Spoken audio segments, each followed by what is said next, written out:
Welcome back to Uncensored. I'm joined now by Sam Harris, one of the world's great thinkers. We had an interesting debate last night involving several people. One was Mossab Hassam Youssef. He's the son of one of the Hamas co-founders who then renounced Hamas and moved away. And he said this about what's going on at the moment in the Israel-Gaza war. Let's take a listen. Any person who put the religious identity above the highest interest of humanity, I have no respect for this people. The majority of the Muslim people identified with Hamas, supported Hamas. Show me how many Muslims out there who condemned Hamas genocide. What was interesting about that is that he was really suggesting that the motivating factor behind what Hamas did and why people are supporting them in such big numbers in the Muslim community is because they're Muslims. It's religion driven. Now, you're an atheist, but what do you think of that, of this idea that it's actually really about religion? Well, I'm going to agree with him. I think it's interesting to note that many of your listeners will doubt my ability to make the statements of a sort I'm now going to make, but they can't doubt that of him, right? I mean, he obviously knows whereof he speaks, right? You can't play the identity politics game with him and say that, you know, he doesn't understand the culture, he's the wrong skin color, he doesn't speak the language, et cetera, et cetera. So let's flag that particular qualm with what I'm going to say. What I'm going to say is it should just be obvious to everyone, which is that we have a vast number of people in the Muslim community worldwide, not just in the occupied territories or in Gaza, who are powerfully deranged by religious symbols and their religious identity, which is to say it is the most important thing to them, but more important even than the deaths of their own children, right? We're talking about a culture, again, I'm not talking about just Palestinians, I'm talking about the Muslim community worldwide in dozens of countries that has produced a seemingly unending supply of suicide bombers over the last 50 years, right? We're talking about societies where phenomenon that should be impossible are simply to be expected. I mean, literally like rigging children to explode. Just that, I mean, think of how deranging that is for an army or a police force or an NGO or anyone to have to imagine that a child isn't simply a child, but a child might, in fact, under certain circumstances, be a bomb, right? I mean, that is the situation we're in. We're talking about a society, and now I'm talking about the Gaza and the West Bank in particular, where in their schools, they teach 6-year-olds the love of martyrdom, the literal aspiration to die as a martyr, and the hatred of Jews. And many of these schools are UN funded, right? So this is a terrifying situation which the world has simply acquiesced to. I mean, the world on some level has simply accepted that there is a different standard held to the Muslim community, right? We all understand that you can stage a play making fun of Mormonism on Broadway and it can become the biggest musical in the United States, the Book of Mormon. But to stage such a play about Islam would be unthinkable, and to be unthinkable not because the First Amendment doesn't protect the freedom of speech with respect to Islam, it does, but that protection has been forfeited. It was forfeited long ago because of the tendency in the Muslim community to erupt with just psychopathic rage in response to what it perceives to be the desecration of religious symbols. And that should be intolerable to us. But it's, we have acquiesced to it. And the new norm is there are certain things you can't say about Islam. There are certain symbols you can't traduce.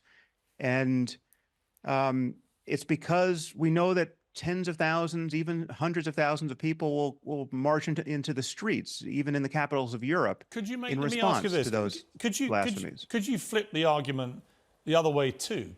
Some people would say that the scale, the disproportionate, as many see it, scale of Israel's response is motivated in some part, again, by a religious motivation, that some of the more hardline, ultra-religious members of Netanyahu's cabinet really do want to have some kind of genocidal war with the Muslim Palestinians. I mean, does it work both ways? Well, it does work both ways when you're talking about a tiny minority of Jews in Israel. I mean, the ultra-Orthodox, the settlers the minority of settlers who are motivated by their religious fanaticism.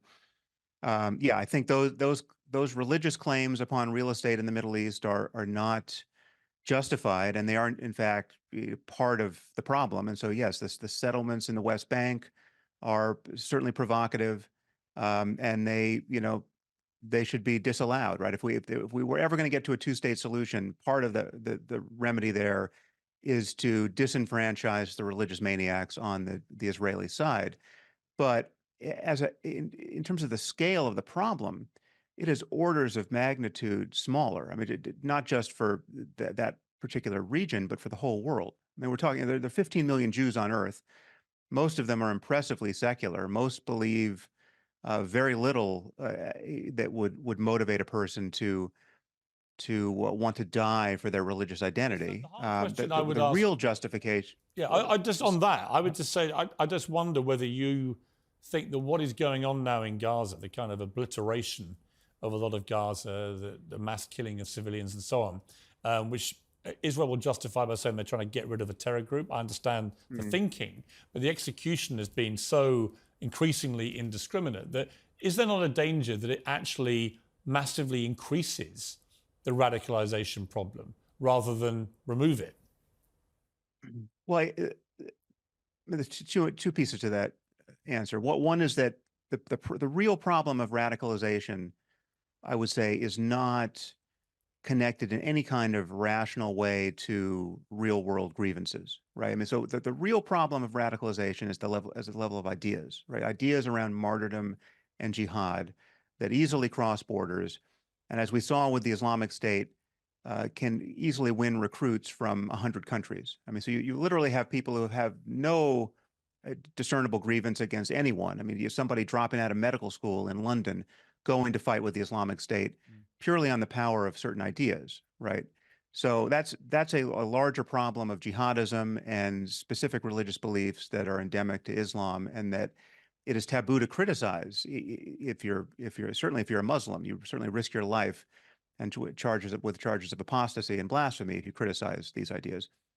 But specifically with Gaza, I mean, the killing of innocents in Gaza is an absolute tragedy, and it's very easy to understand why people seeing that imagery think that Israel is in the wrong for producing so many casualties. But they are fighting a terrorist organization, a jihadist organization, that is using its own civilian population as human shields. It has strategically embedded itself among civilians.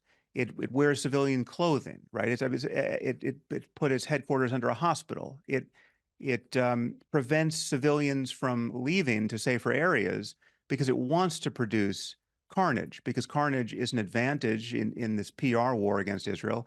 And frankly, these people sincerely believe in paradise. They think that good Muslims are going to go to paradise wherever they die, however they die. And so there is, in fact, no problem with this carnage, right? And that's the thing that is very difficult for secular people to get their heads around, that people actually believe these things. When members of Hamas chant, "We love death more than the Jews love life," that is a sincere expression of their worldview, right? It's not propaganda. It's not posturing.